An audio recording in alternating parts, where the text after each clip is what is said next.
Bonjour et bienvenue à l'émission Pasteur, j'ai une question. Aujourd'hui, on va répondre à la question de Eric qui nous écrit de la France. Comment vaincre le rejet? Il a écrit: Bonjour Pasteur, je ne vais pas m'étendre sur ma vie privée, mais je voudrais savoir comment vaincre le rejet. Pour le moment, je ne fréquente aucune église locale. Je voudrais retourner dans l'église où j'ai commencé ma vie chrétienne, mais malheureusement, je ne me suis jamais senti apprécié, aimé, et du coup, je l'ai quitté. Pour être franc, je n'ai pas d'amis chrétiens à proprement parler près de chez moi, sauf sur Facebook. Je me sens inutile, terriblement seul. La solitude me fait vraiment souffrir.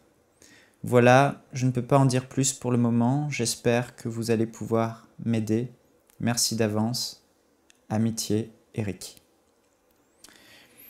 Alors Eric et tous ceux qui nous écoutent qui pouvaient souffrir du rejet, et le rejet c'est quelque chose qui est vraiment très répandu aujourd'hui et je connais autour de moi beaucoup de personnes qui ont des problèmes dans les relations avec les autres et beaucoup de personnes qui aujourd'hui ne sont plus à l'église, en réalité ne le sont plus la plupart du temps à cause du rejet. Comme Eric le dit, elles se sont senties pas aimées, elles se sont senties non acceptées, alors du coup elles sont blessées et elles restent chez eux. Et comme je l'ai déjà dit, la plus grande église dans le monde francophone et même anglophone, c'est l'église des gens blessés, l'église des gens rejetés, qui vivent leur foi chez eux seuls, qui gardent leur foi dans le Seigneur Jésus, qui conservent une relation avec le Seigneur Jésus chez eux, mais qui ne veulent plus aller à l'église parce qu'ils sont blessés. Et vous savez, le rejet, c'est vraiment une arme terrible, une arme spirituelle terrible que le diable utilise pour détourner les chrétiens de l'église locale, pour isoler les chrétiens et isoler les chrétiens des autres et même les hommes en général pour qu'ils s'éloignent du groupe, qu'ils s'éloignent du contact avec les autres parce que dès qu'ils sont en relation avec les autres, ils ont vraiment l'impression, ce sentiment qui n'est pas la vérité, mais ce sentiment qui vient du diable, que le diable envoie cette arme forte qui dit: écoute, l'autre ne t'aime pas comme tu devrais être aimé, l'autre ne t'accepte pas, alors tu n'es pas aimé. Et à l'intérieur des personnes qui souffrent de rejet, parce qu'elles acceptent ces mauvaises pensées, ce qui se passe, c'est que c'est plus fort qu'eux, elles vont s'isoler, elles vont s'écarter, et elles vont ne plus fréquenter les autres afin de ne plus être blessées. Et vraiment, le diable utilise cette arme pour isoler les gens, les faire souffrir et les éloigner de Dieu, et les éloigner des frères et sœurs, et les éloigner de ceux qui les aiment dans la vie. Et c'est vraiment quelque chose de très répandu et beaucoup de personnes ne savent même pas qu'elles sont atteintes du rejet. Elles ont les symptômes du rejet parce qu'elles sont victimes du rejet, mais elles ne savent pas que c'est le rejet. Et parfois les gens confondent le rejet et l'orgueil. Parce que le rejet et l'orgueil ont des symptômes qui sont vraiment similaires. Et peut-être que vous trouvez que vous êtes une personne orgueilleuse, et moi ce fut mon cas à un moment donné. Je pensais que certaines réactions que j'avais face aux autres, certains comportements que j'avais, négatif, je savais que c'était mal, mais c'était plus fort que moi et je pensais que c'était de l'orgueil. Mais en réalité, un jour, mes yeux se sont ouverts et je vais vous raconter mon histoire et le Seigneur m'a dit: tu es victime de rejet. Et quand j'ai réalisé que j'étais victime de rejet et que si je réagissais comme ça, la plupart du temps, c'était parce que j'étais sous l'influence de cet esprit mauvais qu'est le rejet, et mes yeux se sont ouverts et j'ai pu arriver à être délivré de ça. Mais c'était terrible et je vais vous raconter mon histoire. Alors avant de continuer, je vais définir ce qu'est le rejet. Le rejet, c'est ce sentiment intérieur, ces sentiments intérieurs qui sont plus forts que vous, souvent injustifiés, qui vous poussent à vous isoler, à bouder, à vous écarter des autres, à attirer l'attention sur vous lorsque vous vous retrouvez face aux autres. Vous réagissez ainsi car vous n'avez pas l'impression d'être accepté par les autres, vous avez l'impression qu'on vous demande de changer, vous avez l'impression que personne ne vous voit. Vous n'arrivez pas à recevoir l'amour et l'affection de ceux qui vous entourent. Et le rejet, c'est vraiment quelque chose qui va détruire la vie sociale des gens. Et il y a plusieurs moyens de savoir si vous êtes atteint du rejet. Lorsque des gens que vous appréciez vous font des remarques, comment réagissez-vous? Je vais vous poser quelques questions. Est-ce que vous êtes susceptible quand on vous fait des remarques, quand on vous dit des choses, quand quelqu'un vous dit bah, ce que tu as fait là, tu ne devrais pas le faire comme ça. Parfois, à l'intérieur de certaines personnes, ça bouillonne à l'intérieur. Et ce n'est pas de l'orgueil la plupart du temps. La plupart du temps, c'est parce que quand quelqu'un qu'on apprécie, quelqu'un qu'on aime, nous fait un reproche, on se dit inconsciemment, c'est parfois très inconscient, mais à l'intérieur ça bouillonne, on se sent mal, on n'accepte pas les remarques des gens, et surtout des gens qu'on aime. Parce qu'on se sent rejeté. Les gens qui souffrent de rejet ont besoin de se sentir aimés par les gens que eux-mêmes aiment. Si une personne que vous ne considérez pas vous fait une réflexion, parfois il n'y a aucun problème. Mais si une personne que vous aimez, à travers qui vous vous sentez accepté, une personne que vous considérez vous fait une remarque, parfois c'est difficile de bien réagir. À l'intérieur, on est comme blessé, il y a quelque chose qui bouillonne en nous et on se dit « Oh, c'est pas possible ». Et vous devenez susceptible, vous vous braquez, vous dites « Non, mais pourquoi tu dis ça? Pourquoi tu réagis comme ça ?» Et cette susceptibilité, c'est vraiment un symptôme d'une personne qui souffre de rejet. Il y a différents degrés de souffrance au niveau du rejet. Il y a des gens, le rejet est très très fort dans leur vie. Alors dès qu'on leur fait une remarque, tout de suite c'est la catastrophe, ils se braquent. Mais d'autres personnes souffrent à l'intérieur. Elles arrivent un peu à maîtriser le rejet, mais il est quand même là, il est quand même présent et ils n'acceptent pas les remarques. Ils sont susceptibles, ils n'arrivent pas à dominer ces sentiments intérieurs. Je vous pose une autre question. Lorsque vous vous retrouvez en groupe, vous sentez-vous de trop ? Avez-vous tendance à vous isoler dans un coin? Les personnes qui souffrent de rejet, en général, lorsqu'elles se retrouvent dans une soirée entre amis, déjà, en général, elles n'aiment pas trop ça. Elles n'aiment pas être en groupe. Et quand elles sont en groupe, on va souvent les retrouver dans la soirée un peu seules dans un canapé ou en train de jouer avec des enfants. Souvent, les personnes qui souffrent de rejet, s'il y a des enfants, ils vont jouer avec les enfants. Alors les gens se disent, oui, ben, c'est parce qu'ils aiment les enfants. Mais en réalité, c'est parce qu'ils savent qu'avec les enfants, ils ne se sentiront pas blessés, ils ne se sentiront pas de trop, ils ne se sentiront pas inférieurs aux autres, mais ils seront acceptés. Alors ils jouent avec les enfants ou parfois ils sont là, ils vont dans un coin et ils boudent. Mais pourquoi ils boudent? Souvent, on a l'impression que ces gens, ils sont là, qu'ils souffrent beaucoup de rejet, ils s'isolent, ils sont là, ils baissent les yeux, ils ne parlent plus. Ça va? Ouais, ça va. Pourquoi tu viens pas avec nous? Je suis bien là. Et ils veulent faire croire que ça va, mais à l'intérieur, ils sont vraiment pas bien. Ça crie à l'intérieur, il y a quelque chose qui monte, et ça, c'est le rejet, frères et sœurs. Et ces personnes-là, en réalité, elles boudent, elles vont dans leur coin, et c'est inconscient, c'est à cause d'un mauvais esprit qui leur insuffle des mauvaises pensées, qui les oppresse. Vous savez, un mauvais esprit, il n'est pas forcément à l'intérieur de nous. Il peut être à l'extérieur de nous et oppresser nos pensées, oppresser notre âme. Et le rejet, derrière le rejet, il y a vraiment un esprit impur qui est là et qui envoie des mauvaises pensées. On ne t'aime pas, l'attention n'est pas sur toi, tu n'as pas ta place dans ce groupe, tu n'as pas ta place avec les autres. Alors, inconsciemment, la personne va bouder. Elle va bouder pour montrer à l'autre, tu m'as blessé, j'aimerais que tu me considères, j'aimerais que tu m'apprécies, j'aimerais que tu fixes tes yeux sur moi, alors je vais bouder pour attirer l'attention des autres vers moi. Et les gens qui souffrent de rejet, ça peut être de l'orgueil, ça ressemble à de l'orgueil, parce qu'en fait, on veut que l'attention des autres soit attirée sur nous, mais ce n'est pas comme l'orgueil, c'est parce qu'en fait, à l'intérieur, vous souffrez. Et si c'est votre cas aujourd'hui, si vous vous sentez de trop quand vous êtes dans une pièce, si vous allez seul à un endroit, vous avez tendance à vous isoler, si vous avez plutôt tendance à développer plus des relations intimes de 1 à 1, mais pas de groupe, vous n'aimez pas être en groupe, c'est certainement que vous souffrez du rejet et que vous n'aimez pas être confronté à un groupe parce que là vous vous dites je me sens de trop, je ne suis pas accepté, je ne suis pas assez bien, et c'est souvent ce qui arrive.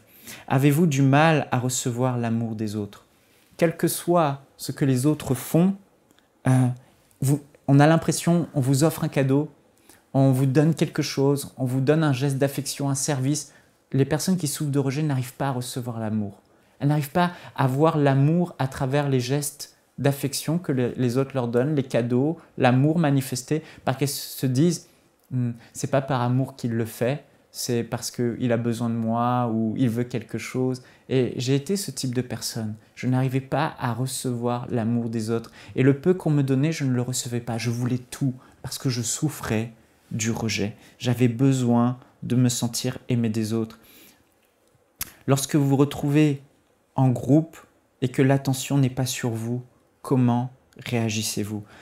Enfin, je pourrais poser plein d'autres questions, mais si vous vous retrouvez un peu dans ce que je dis, et je pose la question parce que c'est important, je veux répondre à Eric, certes, qui sait qu'il souffre de rejet, mais beaucoup de gens ne savent pas ce que fait le rejet. Et grâce à ces questions, vous pourrez dire, oui, mais moi je suis comme ça, moi je suis susceptible, moi je n'aime pas les remarques, moi j'ai tendance à m'isoler, moi je me sens de trop, moi je me sens inférieur aux autres, moi quand il y a trop de gens, je m'écarte, je m'isole. C'est parce que vous souffrez de rejet, frères et sœurs, et j'aimerais vous encourager et aujourd'hui que vous soyez libérés. Vous savez, le rejet fait vraiment des dégâts. Vous ne pouvez pas construire de relations, vous ne pouvez même pas avoir un mariage heureux et épanoui si vous souffrez du rejet. Moi, quand j'étais à Paris, je me souviens de moments où, dès que je me retrouvais en groupe, ça se passait quasiment toujours mal. Toujours mal. Je prêchais, Dieu m'utilisait et j'étais content de ça, je me sentais accepté, mais dès qu'on me faisait une remarque, boum, j'explosais. Il y avait une bombe à l'intérieur de moi. C'était pas de l'orgueil, je souffrais parce que j'avais l'impression que les gens m'aimaient pour les performances que je faisais. Les gens m'aimaient pour le style de prédication que je faisais. Les gens m'aimaient tant que Dieu m'utilisait. Mais en réalité, j'avais besoin d'être aimé des gens et je trouvais mon acceptation dans le ministère. Et puis parfois on me faisait des remarques. Et les gens que je ne connaissais pas, c'était pas grave, mais les gens que j'aimais, boum, c'était difficile. Et un jour, j'étais au travail et des amis, après le travail, sont allés au restaurant inviter un autre couple. Et moi, je rentrais chez moi seul le soir et je passais par le centre commercial en région parisienne. Et là, j'ai vu ce couple d'amis très proche de moi inviter un autre couple d'amis. Et je les ai vus rigoler à travers la vitrine au restaurant. Et moi, j'étais toujours célibataire. Et à l'intérieur, je me suis mise à pleurer, j'avais mal. Et la sœur et le frère qui était là, la sœur est venue me voir, elle a couru après moi disant « Michael, mais viens te joindre à nous !» Et là, j'ai réagi comme quelqu'un de rejeté. Non. Vous savez, les gens rejetés veulent blesser les autres pour dire « Tu vois, tu m'as fait du mal. Bah, je vais réagir d'une façon pour te faire du mal aussi. Je vais m'isoler, m'écarter de toi. » Et en fait, je suis parti et là, je pleurais. Je disais « Mais pourquoi je suis comme ça? Je ne comprends pas, j'arrive pas. » Je ne savais pas ce que c'était. Puis j'ai rencontré celle qui allait devenir ma femme, Yveline, et Dieu l'a vraiment utilisé. Dieu a vraiment utilisé cette relation parce que vous savez, quand vous souffrez de rejet, vous vous isolez. Et tant que vous n'êtes pas confronté aux autres, tout va bien puisque les autres ne sont pas là. Mais quand j'ai rencontré celle qui allait être ma femme, j'étais obligé de me frotter à elle, j'étais obligé de passer du temps au téléphone avec elle, j'étais obligé d'être avec elle puisque je voulais l'épouser. Et un jour, je me souviens, j'allais en Suisse, il y avait le mariage de sa sœur, on était fiancés. Et puis, elle m'a fait une remarque dans la voiture devant sa famille. Elle m'a dit « Oh, t'es comme ci, comme ça. Oh » Pendant 3 jours, je prêchais. J'ai été utilisé par Dieu, mais je souffrais. Pendant 3 jours, je ne lui ai pas adressé la parole. J'étais à table avec ses parents, je ne parlais pas. Au mariage, les gens me regardaient, j'étais dans mon coin, j'étais en train de dessiner. J'étais comme un gamin. Les gens qui souffrent de rejet réagissent comme des enfants, quand c'est très fort. Et je dessinais des dessins. On me disait « Ça va ?» « Ouais, ça va. » Mais à l'intérieur, ça allait vraiment pas. Et les gens le voient, ils sont pas bêtes, ils savent. Tu t'isoles, tu es dans ta bulle. Et j'étais pas bien. Et au bout de 3 jours, j'arrivais pas à prendre le dessus, vous savez. Parce que c'est un esprit, le rejet, vous n'arrivez pas à trouver la force de dominer cette puissance à l'intérieur de vous qui vous pousse à vous isoler, à vous écarter.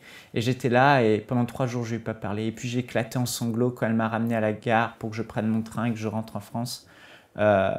J'ai pleuré, j'ai dit ceci, cela, je ne sais plus ce que j'ai dit. Bref, j'ai réussi à trouver une sortie, une explication, une sortie à mon état. Et puis finalement, on s'est réconciliés, je lui ai demandé pardon, bref, et puis ça a été.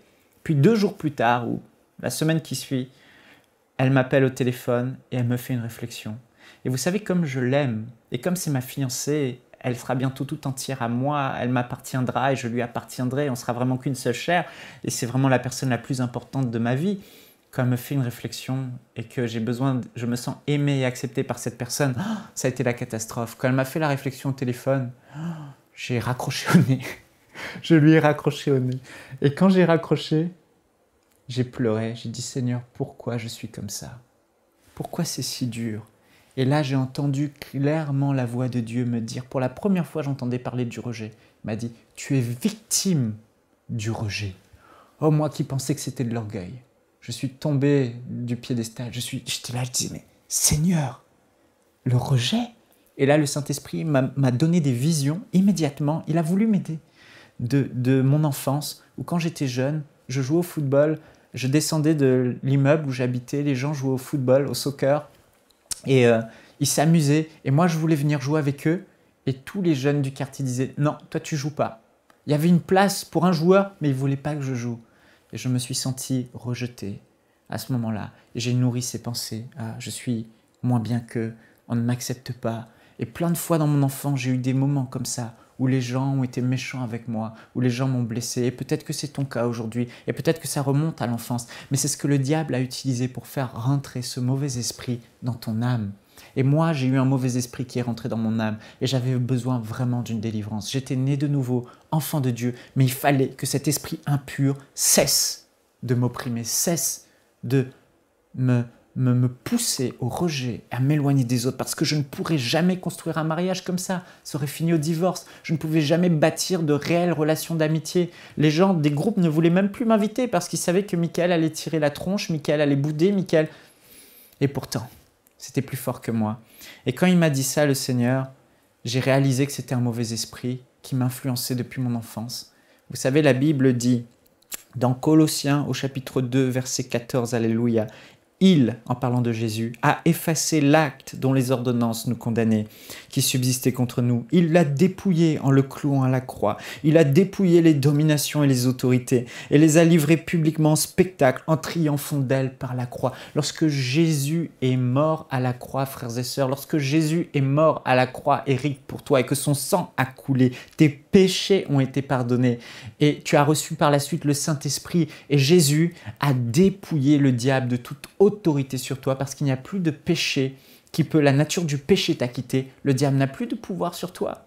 Et là, sachant cela, sachant qui j'étais en Christ, sachant que le diable ne pouvait pas me toucher, quand j'ai réalisé que le rejet venait d'un esprit mauvais qui m'influençait, qui m'oppressait, je me suis repenti.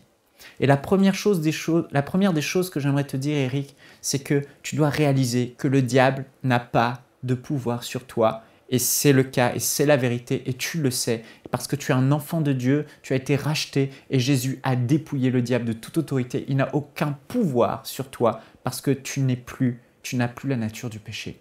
Et quand j'ai réalisé cela, je me suis repenti. J'ai demandé pardon au Seigneur d'avoir accepté les pensées du diable, d'avoir accepté d'obéir au diable.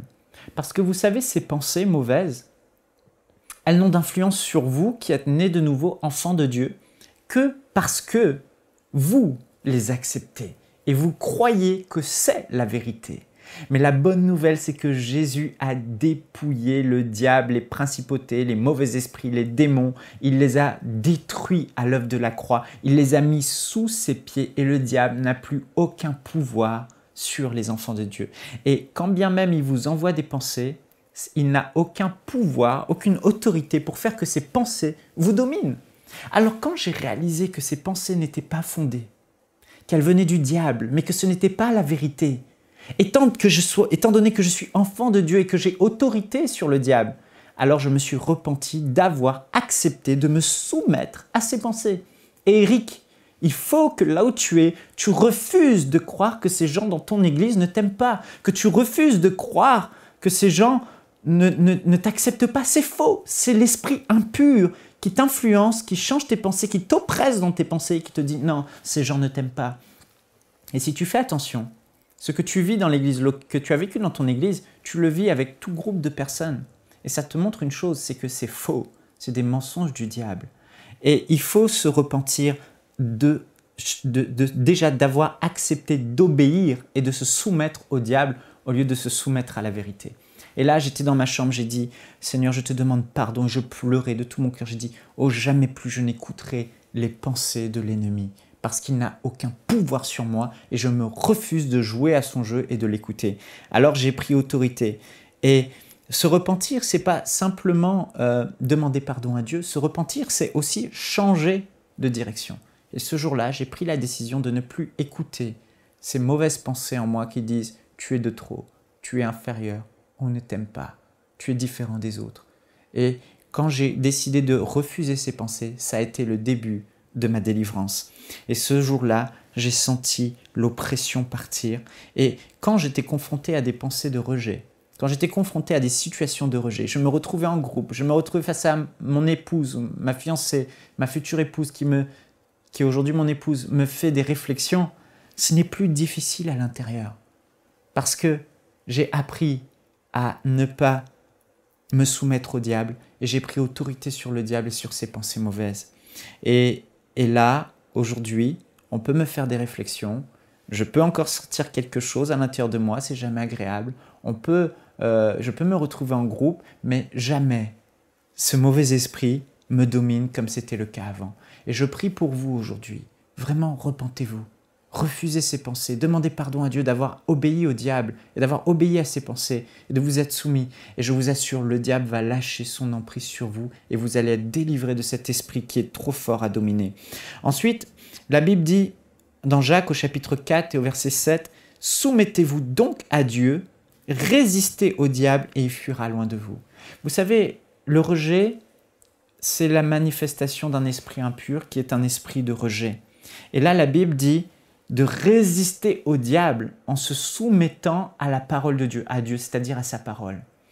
Et là, vous résistez au diable en refusant d'obéir à ses pensées qui vous envoient, mais en obéissant aux pensées de Dieu, aux pensées de la parole. Et la Bible vous donne cette assurance, comme il verra qu'il ne peut plus rien sur vous, il fuira loin de vous. Et cet esprit qui vous oppresse va s'en aller. Il n'a pas d'autre choix, c'est la parole de Dieu. Soumettez-vous donc à Dieu, Éric. Résistez au diable et il fuira loin de vous. Il faut rejeter le rejet. Il faut rejeter le rejet. La Bible dit dans 2 Corinthiens au chapitre 10, verset 3, « Sans doute, nous sommes des hommes et nous vivons comme tels.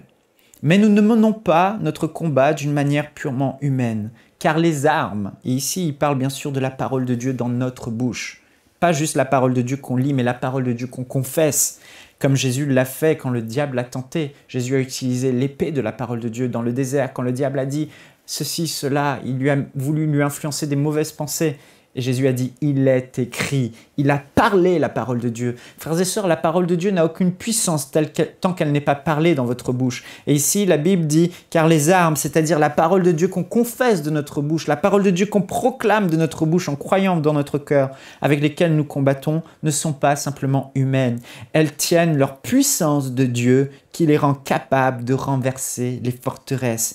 Nous, oui, nous renversons les faux raisonnements ainsi que tout ce qui se dresse prétentieusement contre la connaissance de Dieu, et nous faisons prisonnière toute pensée pour l'amener à obéir à Christ, pour amener les mauvaises pensées à obéir à la parole de Christ. Alors Éric, j'aimerais t'encourager. Quand ces pensées viennent, et elles sont là, fais ce que la Bible dit. Tu as la parole de Dieu comme Jésus, quand le diable, l'esprit de rejet vient avec ses pensées, tu lui parles et tu dis ce que la parole de Dieu dit. Tu la confesses de ta bouche et assurément, tu ne seras pas dominé par le diable et tu fais de ces pensées, tu les rends prisonnières par la parole de Dieu. Oh, elle te domine aujourd'hui, mais quand tu parles la parole de Dieu dans ta bouche et tu dis « tais-toi, parce que voilà ce que dit la parole », à ce moment-là, tu vas voir, ces pensées vont arrêter de t'agresser parce que le diable est vaincu et la parole de Dieu est une puissance, elle est une arme dans ta bouche pour détruire les œuvres de l'ennemi, pour détruire cet esprit mauvais de rejet qui t'oppresse. Mon frère, je déclare la délivrance sur ta vie au nom de Jésus aujourd'hui. Parce que la Bible dit, confesse-le avec moi dans Jean chapitre 3 verset 16. Car Dieu a tant aimé Éric. Alléluia. Il t'a tant aimé Éric. Il t'a tant aimé. La Bible ne dit pas qu'il a aimé Éric. Il a tant aimé Éric qu'il a donné son fils unique pour toi. Alors même si les hommes ne m'acceptent pas, même si les hommes ne m'aiment pas, oh, je déclare aujourd'hui que Dieu m'a tant aimé et que son amour me suffit. 1 Corinthiens chapitre 13, l'amour croit tout, l'amour ne soupçonne pas le mal. Oh, je cesse de soupçonner le mal dans ces gens qui m'entourent. Je cesse de soupçonner le mal dans mes bien-aimés. Je choisis de marcher par l'amour. Un jour, ma femme m'a dit quelque chose qui m'a vraiment aidé. Elle m'a dit, Michael, arrête de croire que les gens font ceci par intention à ton égard. Crois simplement en les gens, fais-leur confiance, fais confiance aux hommes, même s'ils te blessent. Et ce jour-là, j'ai pris la décision de marcher dans l'amour, même si je me fais arnaquer, c'est pas grave, je mourrai dans l'amour. Marche dans l'amour, Eric. Confesse 1 Corinthiens chapitre 13. Si un frère a quelque chose contre toi, laisse là ton offrande et va te réconcilier. Alors quand cet esprit te dit, boude, va dans ton coin, tu dis, non, la Bible déclare que si mon frère a quelque chose contre moi, je vais aller voir mon frère et je vais me réconcilier avec lui. Alléluia. Et quand tu confesses cela, la force de Dieu domine la force des ténèbres. Alléluia, la parole de Dieu est puissante. Je puis tout par celui qui me fortifie. Alléluia. Qu'il est bon pour des frères de demeurer ensemble. C'est là que l'Éternel envoie sa bénédiction. Donc, je ne resterai pas seul, mon âme. Écoute-moi bien, esprit impur. J'irai dans l'assemblée des saints parce que je veux être avec mes frères. Psaume 23, je le déclare, je le confesse. Tu oins d'huile ma tête face à mon ennemi. Oh, l'onction de Dieu me donne la force de dominer. Alléluia. Et pour finir, j'aimerais vous encourager comme Joseph à choisir de vous battre, vous qui souffrez de rejet, et à marcher dans l'amour, comme je l'ai dit tout à l'heure. Joseph a été trahi par ses frères, sa propre famille, vendu comme esclave, jeté dans une citerne, les siens. Oh, vous imaginez le rejet qu'il a pu subir, mais imaginez-vous. Mais Joseph était un homme de Dieu, qui avait une relation avec Dieu, qui marchait dans l'intégrité, qui aimait Dieu. Et il a puisé en Dieu la force et il a décidé de se battre. Non, je ne resterai pas dans cette citerne, je vais me battre. Et il devient le premier homme de la maison d'un homme riche chez Potiphar. Et puis il a de nouveau encore des hommes qu'il a servis, des hommes qu'il a aidés. L'accuse, il se retrouve dans le trou de la prison. Mais là encore, Joseph va choisir de se battre et de faire confiance à Dieu et d'aimer les hommes et de marcher dans l'amour et le service. Et là, on voit que Dieu encore l'élève et il sort de ce rejet. Et quand il se retrouve en face de ses frères, vous savez, la Bible dit le péché se tient à sa porte, mais toi domine sur lui. Joseph s'est battu pour dominer sur le péché en marchant dans l'amour. Et puis, il s'est retrouvé en face de ses frères, il les a aimés et Joseph a choisi de marcher dans l'amour, dans le pardon. Je t'encourage, Eric, et tous ceux qui m'écoutent, qui souffraient de rejet, pardonnez à tous ces gens qui ont fait du mal. Pardonnez pour vous libérer vous-même. Le pardon est une puissance libératrice. Faites-le pour vous-même. Pardonnez, relâchez ces gens dans votre cœur. Ne retenez pas cette amertume et cette douleur. Pardonne, ma sœur, ce qu'on t'a fait. Pardonne, mon frère, tout le mal qu'on t'a fait, au nom de Jésus. Et le roi David, lui, avait aussi une clé. Lorsqu'on lui a fait du mal et que Saül l'a rejeté, qui voulait le tuer sans cesse, lui qui n'avait fait que servir et aimer Saül et l'aider, il a trouvé son réconfort en Dieu. Et je veux vous encourager à vous confier en Dieu et avoir une intimité forte avec Dieu. Eric, si tu as une intimité forte avec Dieu, tu trouveras ton réconfort dans l'amour de Dieu. Et même si les hommes ne t'aiment pas, ce ne sera pas grave, parce que tu te sentiras pleinement accepté par la personne la plus importante du monde, Dieu lui-même. Et le roi David disait, dans Psaume 26, verset 1, « Rends-moi justice éternelle, car je marche dans l'intégrité. Je me confie en l'Éternel, je ne chancelle pas. » Je me confie en l'Éternel, je ne chancelle pas. Ce qui faisait la force du roi David, c'était son intimité avec Dieu. Et j'aimerais finir en vous donnant ce dernier verset. Proverbe au chapitre 28, verset 25. « L'orgueilleux excite les querelles, mais celui qui se confie en l'Éternel est rassasié. » Beaucoup de choses dans votre vie se régleront simplement par une vraie intimité, sincère, réelle, profonde avec Dieu. Ceux qui souffrent de rejet ont du mal à développer une intimité avec Dieu parce qu'ils cherchent constamment à plaire aux hommes et à recevoir l'affection des hommes. Mais il faut changer ce cycle et rechercher l'affection de Dieu et développer cette intimité avec votre Père Céleste qui vous attend aimer. Alors soyez aujourd'hui encouragés, Eric, sois libéré de ce rejet. Tu es libéré. La parole de Dieu, elle est dans ta bouche et elle est dans ton cœur. Parle-la. Tu es libre aujourd'hui. Rejette le rejet. Soyez bénis et je vous souhaite une belle journée ou une belle soirée et je vous dis à bientôt dans Pasteur, j'ai une question. Nous espérons que cette émission vous a béni. Si vous aussi vous avez une question biblique sans réponse, envoyez-la nous par email à pasteurj'ainunequestion@enseigne-moi.com.